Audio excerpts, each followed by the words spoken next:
Sometimes you just gotta question your brain and whether it's processing things well. Because every so often you encounter something in your life that makes you go, wait, did I really think that was as funny as I actually thought it was? Or was that just me in a really good mood with a little bit too much sugar on the side? And that's what happened with Mouse Hunt when I was watching it the other day.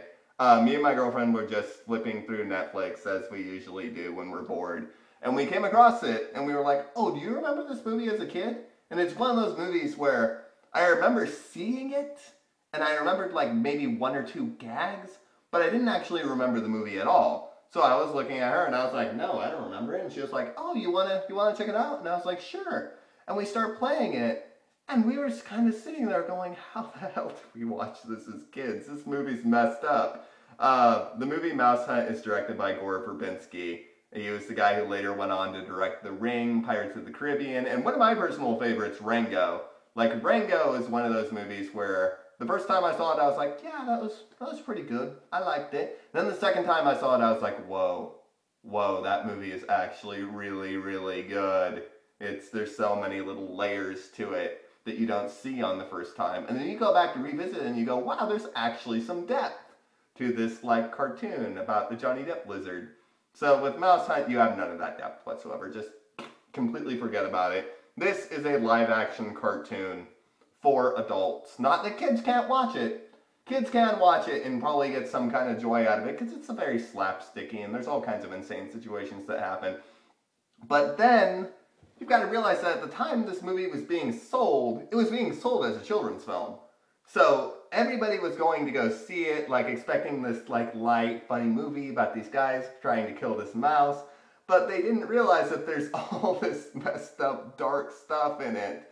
Like the fact that the guy loses his business, like one of the main, I guess he's a protagonist villain, because I always get the sense like the mouse is like the real victim in this whole thing.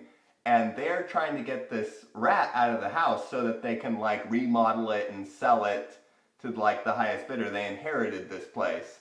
So you get a lot of this Tom and Jerry kind of action where they're trying to kill this mouse and bait it out.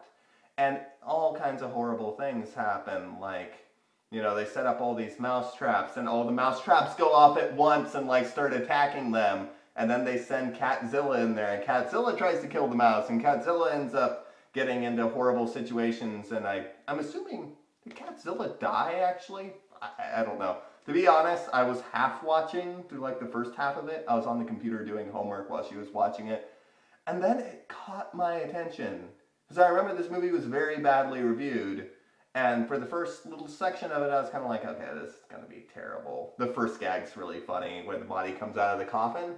Like, they're carrying the coffin of this guy, then they drop the coffin hits something, body goes tumbling down into the sewer, and you're just sort of sitting there going, wait, did that actually just happen? It's the sort of insane slapstick where I think it's either going to hit you, or you're going to think it's like the stupidest thing ever. And that pretty much explains this entire movie. I was giggling my ass off through this whole thing.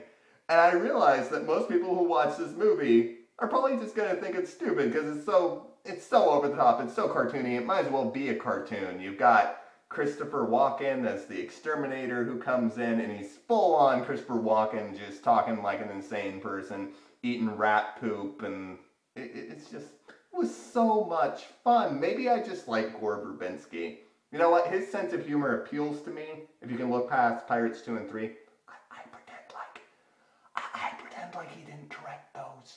Those are just things that happen. They don't exist. Pirates 1 and 4 are the only Pirates movies that I'm even really willing to accept. Dead Man's Chest and At World's End, I thought those were crap. But there's just something about silly humor sometimes. A really silly movie that doesn't have a whole lot to say. The performances are all over the top and silly. Everything is just silly. It's good to have that lark every so often. And for some reason, this was the one that larked me. I had a really good time. I'm glad I watched it. I looked it up on Rotten Tomatoes and realized, eesh, nobody likes this movie. So I can't really recommend it to you guys, but if you're curious to see if you have like a mental deficiency like me and you find this stuff funny, you know what, check it out. it has a cartoon-like rat getting chased by live-action people. It's fun sometimes.